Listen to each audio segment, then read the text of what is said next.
Cek cek cek cek cek. Halo sobat nih, gas lagi dah Shenlang. Dan seperti biasa juga tolong bantu komen dan juga like. Dan yang mau kasih gua kopi bisa banget baca di deskripsi. Bantu-bantuin lah. Wifi tolong bantuin Wifi. Yaudah yuk langsung aja kita gaskan.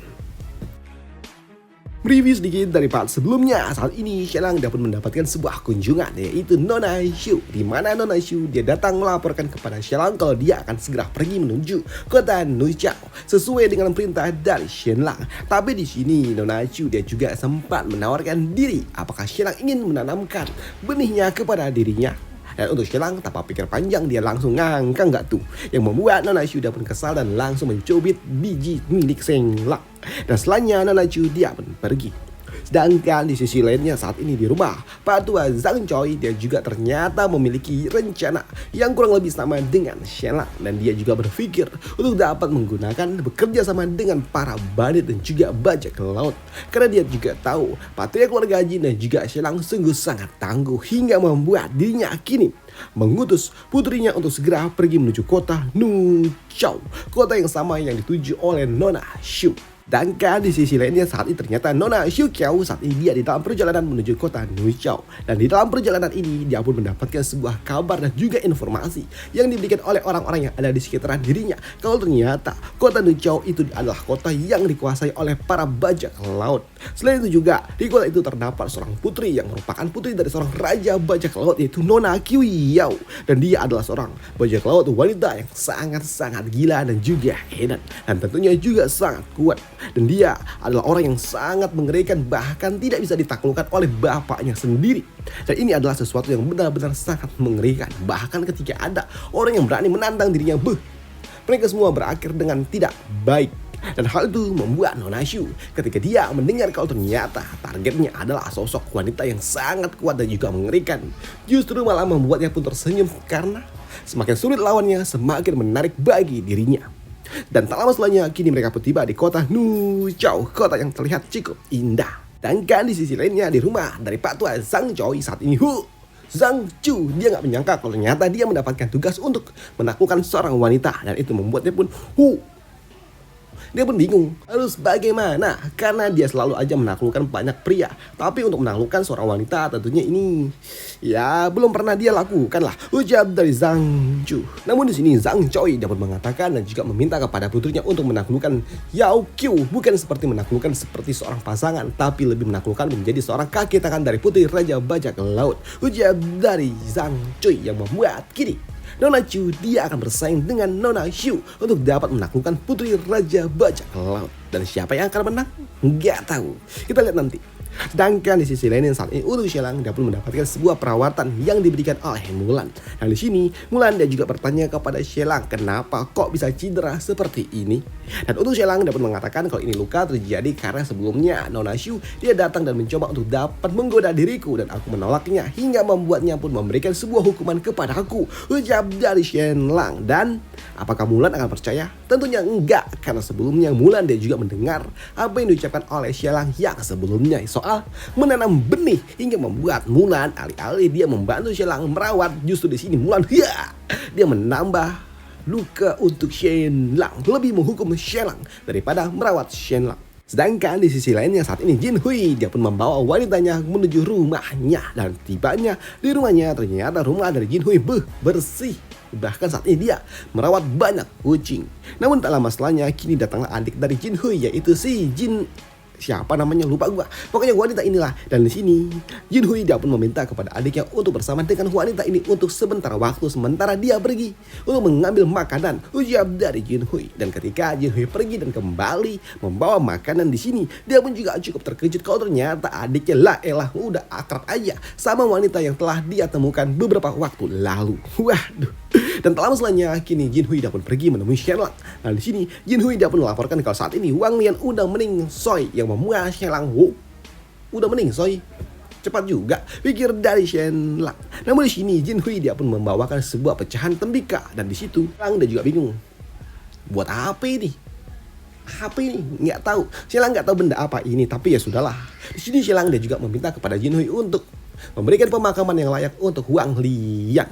Mengingat Wang Lian juga telah cukup banyak berjasa untuk dirinya, ujar dari Shenlang. Dan setelahnya Shenlang dia pun pergi menuju tempat di mana gua rahasianya berada untuk mempersiapkan strategi selanjutnya, menjadikan Pulau Wakian sebagai medan laga. Dan setelahnya Shenlang dia pun pergi menuju tempat di mana Wang Lian dimakamkan. Dan setibanya di tempat ini Shenlang dia juga memberikan sebuah penghormatan terakhir kepada Wang Lian, mengingat ya mau bagaimanapun Wang Lian telah banyak kontribusinya dalam hal menyingkirkan Lin Zhao dan juga keluarga Hu. Jadi ya kita sudah impas, ujar dari Shenlang. Tapi ketika Shenlang sedang ada di makam dari Wang Lian, tiba-tiba aja mereka semua ternotis ketika ada seseorang yang datang mencari Shenlang. Apalagi orang itu memiliki aura yang sangat amat mendominasi dan juga mengerikan, hingga membuat dua pengawal Shenlang langsung keringat dingin dong ketika dia merasakan aura dari orang yang baru saja datang. Dari sini sosok pria tua ini dia pun meminta Shenlang untuk ikut bersama dengan dirinya, dan dia juga bertanya apakah Shenlang sosok yang telah mematahkan teknik bintang jatuh miliknya. Dan hal itu pun dibenarkan oleh Shenlang, dan dia meminta kepada Shenlang untuk ikut bersama dengan dirinya. Dan dia juga mengatakan kepada bawahan dari Shenlang untuk tidak perlu khawatir karena dia juga telah meminta izin kepada patria keluarga Jin. Ujar dari orang tua ini yang membuat Shenlang pun mau gak mau dia harus ikut bersama dengan pria tua itu, dan dia meminta kepada bawahannya untuk segera melapor ini semua kepada patria keluarga Jin. Dan benar saja, kini Shenlang dia pun mengikuti pria tua itu dan dia naik gerobak bersama dengan pria tua itu. Dan di sini Shenlang dia pun pergi menuju area selatan, dan itu adalah tempat yang dulunya memang pernah dilewati oleh Shenlang bersama dengan Mulan, tapi udah lama juga dia nggak pergi ke selatan. Dan selama di dalam perjalanan Shenlang melihat kalau pria tua ini sepertinya nggak banyak bicara dan nggak banyak ngomong. Ya sama aja sih, nggak bicara nggak ngomong, nggak banyak makan, dan itu membuat Shenlang dia berpikir apakah para kultivator seperti ini kah? Pikir dari Shenlang. Bahkan saat ini orang tua ini nggak ngapa-ngapain, cuman diem-diem aja, hingga membuat Shenlang dia pun bingung dan juga bosan selama beberapa hari naik kereta kuda diem-diem doang, hingga pada akhirnya mereka pun tiba di Pulau Pedang. Nah di sini Shenlang dia juga dapat melihat kalau ternyata ada Tangian. Dan di sini Shenlang dia juga berpikir, apa yang sedang dia lakukan? Pikir dari Shenlang. Tapi di sini Shenlang dia juga kaget dong ketika Tangian tiba-tiba aja melompat ke laut. Dan itu tentunya membuat Shenlang kaget. Masa iya tiba-tiba aja lompat? Pikir dari Shenlang. Dan di sini untuk orang tua itu ternyata dia membawa Shenlang masuk ke dalam sebuah gua. Dan itu membuat Shenlang, gua apaan nih? Pikir dari Shenlang. Tapi ternyata di sini orang tua itu tiba-tiba aja dia pun berlutut di hadapan sebuah pintu kecil, dan itu membuat Shenlang dia juga agak bingung karena tiba-tiba aja pria tua itu suaranya yang sebelumnya keras berat tiba-tiba aja jadi lembut, dan dia memanggil seseorang dengan sangat-sangat lembut hingga membuat Shenlang, ini pria ini kenapa jadi seperti ini suaranya, ujar dari Shenlang. Dan dari dalam pintu itu ternyata ada seseorang yang meminta kepada orang ini untuk segera pergi. Suamiku, pergilah, ucap dari orang yang ada di dalam ruangan itu. Dan di sini wanita itu juga mengatakan kalau dia telah menjadi gila seperti ini karena suaminya telah membawa seorang gadis yang telah mengambil teknik bela diri yang dia miliki, hingga membuat dirinya juga jadi lupa teknik yang ia miliki. Ujar wanita yang ada dari balik pintu kayu itu yang membuat Shenlang, jadi dia adalah Li Qianqiu yang merupakan Raja Pedang, dan yang ada di dalamnya ternyata adalah istrinya. Padahal rumor di luar sana kalau Li Qianqiu ini, si Raja Pedang, menyingkirkan istrinya karena dia takut kalau tekniknya itu sampai dipecahkan oleh orang lain menyebar. Tapi ternyata istrinya ada di sini, pikir dari Shenlang. Tapi di sini untuk sosok yang ada di balik pintu itu dia pun mengatakan kalau dia telah kehilangan teknik keluarga miliknya, jadi dia nggak berguna lagi. Jam dari wanita itu dari balik pintu kayu. Tapi di sini untuk si Raja Pedang dia pun mengatakan untuk tidak perlu khawatir karena dia telah membawa seseorang yang dapat membantu istrinya ini memahami kembali teknik yang sudah dia lupakan itu.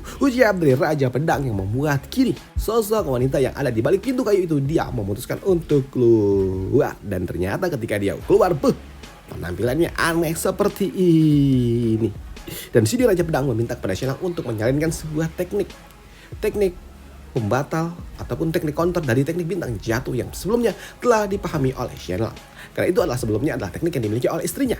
Dan di sini Shenlang dia pun paham dengan itu semua, dan dia pun kembali keluar dari gua dan dia langsung menulis teknik yang memang sebelumnya itu. Tapi di sini Shenlang dia juga tahu kalau itu semua membutuhkan salinan yang sangat panjang dan itu membuatnya pun tentunya capek dan dia juga merindukan Muncong. Jika saja ada Muncong, aku tinggal menyuruh Muncong untuk menulis, ucap Da Shenlang. Tak butuh waktu lama, ya memang lumayan juga sih 2 hari, Shenlang telah berhasil menyelesaikan tugasnya dan dia memberikan salinannya kepada si Raja Pedang. Dan itu membuat Raja Pedang langsung ngacir dan dia memberikan itu semua kepada istrinya, yang membuat istrinya pun sungguh sangat senang karena pada akhirnya teknik yang sudah lama ia lupakan kini dapat ia kembali dapatkan. Nah itu tentunya membuatnya sungguh sangat senang. Sedangkan di sisi lainnya di kediaman dari keluarga Zu, saat ini patria keluarga Zu ternyata dia masih hidup enggak tuh.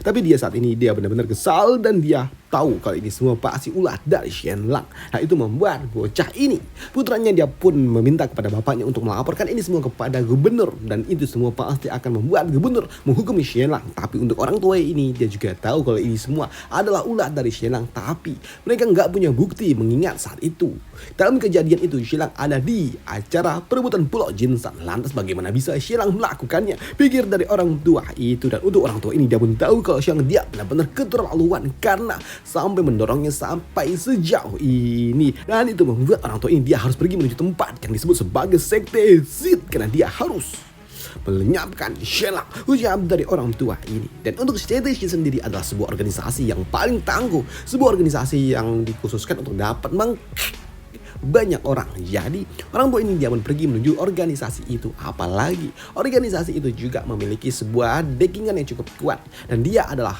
dipercayai memiliki afiliasi dengan para bangsawan dan juga pangeran ketiga. Jadi ya tentunya itu adalah sebuah organisasi yang sangat amat kuat. Dan benar saja kini patria keluarga Zu tanpa pikir panjang dia pun langsung pergi menuju tempat di mana organisasi itu tinggal. Dan dia akan membayar berapapun biayanya untuk menghancurkan Shenlang. Tapi di sini untuk pimpinan organisasi cabang ini dia pun mengatakan kalau dia nggak bisa untuk dapat menyingkirkan Shenlang, mengingat Shenlang adalah seorang bangsawan juga. Tapi di sini untuk patria keluarga Zu dia nggak peduli dengan itu semua dan dia juga mengatakan kalau keluarga Jin akan hancur. Jadi nggak ada alasan untuk menolak Shenlang, ujian dari orang tua ini. Di sini untuk pria merah dia pun mengatakan kalau Shenlang dia tinggal di istana dan tentunya dia dijaga oleh banyak orang dan tentunya akan sangat sulit bagi mereka untuk dapat menaklukkan Shenlang. Tapi untuk patria keluarga Zu dia pun mengatakan kalau saat ini Shenlang dia sedang ada di luar istana, jadi mudah saja bagi mereka untuk dapat menyingkirkan Shenlang. Apalagi dia juga mendapatkan sebuah kabar kalau sebelumnya Shenlang dia pergi bersama dengan pria tua naik kereta kuda dan itu membuat orang tua ini dia pun setuju. Tapi tentunya ada biaya yang sangat amat mahal, ujian dari orang tua ini, dan biayanya adalah 10.000 koin emas dan itu adalah sesuatu yang sangat amat mahal. Dan ketika patria keluarga Zu dia ingin nego harga di sini, pria merah dia pun mengatakan enggak bisa karena Shenlang adalah keluarga bangsawan dan tentunya harganya mahal, ucap dari pak tua itu. Sedangkan di sisi lainnya untuk Shenlang saat ini dia dalam posisi perjalanan kembali pulang ke istana keluarga Jin. Dan dalam perjalanan di sini Shenlang dia juga bertanya kenapa orang tua ini tidak menuntut balas kepada anak angkat yang telah diangkat tapi malah mengkhianati mereka. Dan untuk pria tua ini dia pun mengatakan enggak bisa karena mau bagaimanapun orang itu dia memiliki obat penawar dari istrinya, ucap dari pak tua itu, yang membuat Shenlang dia pun berpikir ya nanti siapa tahu di masa depan aku akan membuat penawarnya lah, pikir dari Shenlang. Tapi di sini untuk orang tua ini dia juga mengatakan kalau sosok di balik ini semua adalah putri dari keluarga Xue, yaitu Yan Nanfei, ucap dari orang tua ini, yang membuat Shenlang dia pun tahu kalau Xue bukankah dia adalah istri dari pangeran, tunggu dulu, bukankah dia adalah selir dari pangeran ketiga, ucap dari Shenlang, yang membuat dia pun tahu kalau lawan dari pak tua ini bukanlah kaleng-kaleng juga. Halah, repot nih, pikir dari Shenlang. Apalagi Shenlang juga mendapatkan sebuah kabar kalau sebelumnya Jin Muncong dia memiliki sebuah hubungan yang harusnya kawin dengan orang yang berasal dari keluarga Xue juga. Ini repot nih, pikir dari Shenlang. Tapi di dalam perjalanan tiba-tiba aja pak tua ini dia pun menyadari kalau mereka sedang diawasi. Dan ternyata itu benar karena saat ini di sudut lainnya orang-orang dari keluarga Zu dan juga orang yang berasal dari sekte Zid mereka telah menunggu kedatangan dari Shenlang dan mereka pun bersiap untuk dapat menyergap Shenlang. Dan hal itu tentunya membuat Patria keluarga Zhu dia pun sungguh sangat antusias dan tidak sabar lagi untuk segera melenyapkan Sheila. Dan benar saja setelahnya mereka pun langsung bersiap dan langsung melakukan sebuah inisiasi untuk dapat menyerang.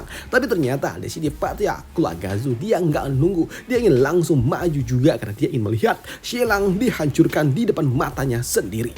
Ucap dari orang tua itu. Angkat untuk Shelang di sini dia juga tahu kalau Pak Tua dia adalah seorang ahli ataupun seorang dewa pedang. Dan di sini Shelang dia juga bertanya apakah dia bisa berlatih seni bela diri dan apakah orang tua ini bisa mengajarinya seni bela diri juga. Ucap dari Shelang, tapi untuk orang tua ini dia pun mengatakan enggak.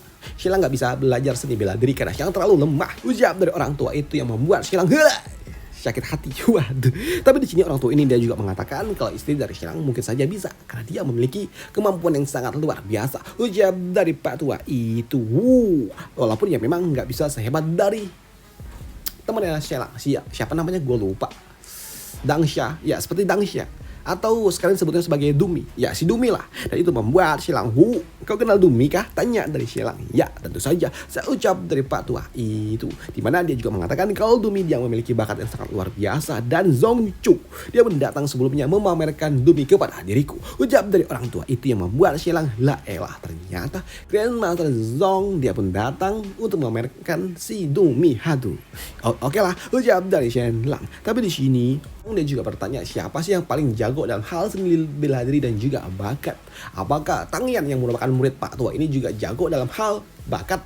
Dan untuk Pak Tua ini dia pun mengatakan ya dia cukup jago tapi nggak sejago dari Qiu Yao. Ucap dari orang tua ini karena bakat yang dimiliki oleh Dumi setara dengan Qiu Yao. Dan itu membuat Shelang benarkah? Apakah dia setangguh itu? Tanya dari Shelang. Ya, dia sungguh sangat tangguh. Ucap dari Pak Tua ini. Dan tak lama setelahnya tiba-tiba aja datanglah penyergapan. Itu di mana mereka semua ingin segera melenyapkan Shelang. Dan untuk Shelang ketika dia melihat Patria keluarga Zhu dia berujar, Pak Tua Zhu sudah lama kita tidak bertemu ini. Waduh, bagaimana kabarmu? Ya ampun, apa yang terjadi dengan dirimu? Kenapa kau terlihat seperti kelelahan? Ucap dari Shelang yang mengejek hingga membuat Pak Tua ini tentunya dia pun kesal dengan Shelang. Dan dia menuduh pasti Shelang lah yang telah menghancurkan bendungan yang ada di rumahnya. Dan hal itu pun bagaimana bisa kau menuduhku? Bukankah kita ada di tempat yang sama? Di tempat perebutan Pulau Jinsan? Ucap dari Shelang yang membuat orang tua ini dia pun kesal dengan Shelang. Dan dia kini akan menyingkirkan Shelang berserta dengan orang-orang yang dia bawa. Pun di sini untuk orang tua yang ada bersama dengan Shelang dia pun tahu kalau sosok merah-merah ini adalah orang-orang yang berasal dari sekte Sith. Dan hal itu pun dibenarkan oleh pria merah ini. Tapi Pak Tua itu sebelumnya mengatakan kalau orang-orang dari sekte Sith ini sungguh sangat berani karena itu melanggar aturan yang mereka miliki karena mereka mengincar keluarga bangsawan. Tapi di sini untuk orang merah ini dia nggak peduli dengan itu semua. Dan untuk Shelang, dia pun bertanya apakah Tuanmu mengizinkanmu melakukan hal gila seperti ini? Tanya dari Shelang. Tapi untuk mereka mengatakan kalau Tuan mereka nggak tahu. Tapi mereka mendapatkan sebuah misi dari Pak Tua Zhu. Jadi dia nggak peduli dengan itu semua dan dia akan menyingkirkan Shelang. Dan hal itu pun dibenarkan oleh Pak Tua Zhu, di mana dia langsung melakukan sebuah inisiasi untuk segera menghancurkan Shelang. Tapi ketika dia datang di sini, mantu ini dia pun langsung pasang badan dan dia menggunakan pedang kayu. Dan melihat sebuah pedang kayu membuat rambut merah ini dia pun tahu kalau yang dia lawan pasti bukanlah orang biasa, itu pedang kayu. Dan dia meminta kepada seluruh anggotanya untuk tahan diri karena yang dilawan adalah bukanlah orang biasa. Dan untuk Pak Tua ini dia pun tahu kalau sepertinya ya aku adalah orang yang kau tebak. Ucap dari pria tua ini yang membuat para rambut merah ini mereka pun langsung gemetar ketakutan ketika mereka tahu kalau ternyata yang mereka hadapi adalah Tuan Li, si Raja Pedang. Dan di sini untuk mereka pun mengatakan kalau mereka hanyalah orang-orang biasa dan mereka adalah orang milik pangeran ketiga. Jadi kau tidak boleh Kayak gak peduli. Di sini orang tua ini nggak peduli dan dia langsung menyingkirkan orang-orang jahat ini. Bahkan ketika mereka ingin kabur di sini, Pak Tua Liu dia pun dapat menjatuhkan mereka semua hanya dalam satu gerakan. Dan ini adalah kemampuan yang sangat gila yang dimiliki oleh si Raja Pedang. Dan ketika Xiang dia bertanya apakah dia mau mengajarinya seni bela diri, enggak. Ucap dari orang tua ini yang membuat Xiang hilang. Ditolak mentah-mentah lagi nggak tuh? Pikir dari Shelang. Pun di sini orang tua ini dia memang dapat menjatuhkan seluruh para penjaga, tapi ketika dia akan menjatuhkan Patriark Wargazu, dia nggak berani melakukannya karena di dalam hatinya dia tertahan dan juga terdoktrin kalau dia nggak bisa menyakiti seorang bangsawan. Bahkan itu membuat tubuhnya gemetar jika dia harus menyingkirkan seorang bangsawan hingga membuat Shelang ya elah. Masa iya? Aduh, ya sudahlah, karena memang orang tua ini nggak bisa melakukannya, maka Shelang lah yang akan melakukannya. Di mana Shelang dia mengeluarkan sirup ajaib miliknya dan dia memberikannya langsung kepada Pak Tua Azu hingga membuat Pak Tua Azu dia pun menggonggong selama setengah jam sebelum pada akhirnya dia ya berakhir dengan cara yang tidak menyenangkan. Dan itu aja untuk part kali ini dan sampai jumpa di part lanjutannya. Dan pada akhirnya Patriark Wargazu dia benar-benar berakhir ada di tangan Shelang dikasih sirup ajaib. Udah itu aja untuk part kali ini dan sampai jumpa di part lanjutannya. Bye, thank you.